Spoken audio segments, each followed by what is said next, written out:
Since about the last ice age, the word that describes the automatic shift quadrant is P.R.N.D.L. Now that's an acronym standing for park, reverse, neutral, drive, and low.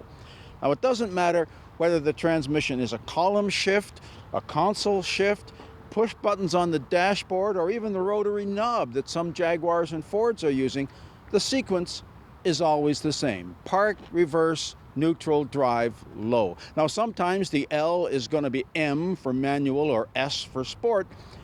It's the outlier from drive. The point is, park is always at the far end of that sequence. Now a lot of car makers are going to electronic shifters now. They're not really levers, they're just toggle switches, fair enough.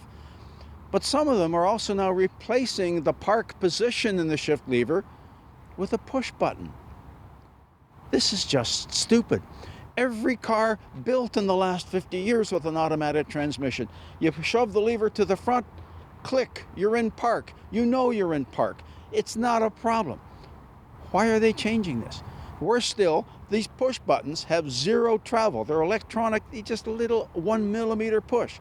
In the Genesis G90 I drove recently, the only difference between park being engaged and not engaged was that the extremely dim blue letter P on this button became slightly less dim.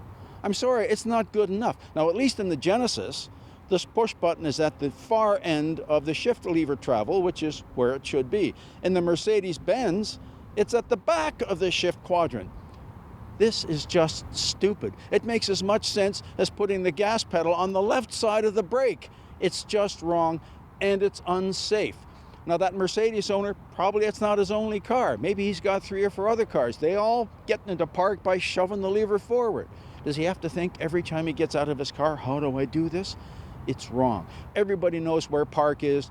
Make it the way it is. Engineers around the world, remember, progress means making things better, not just making them different.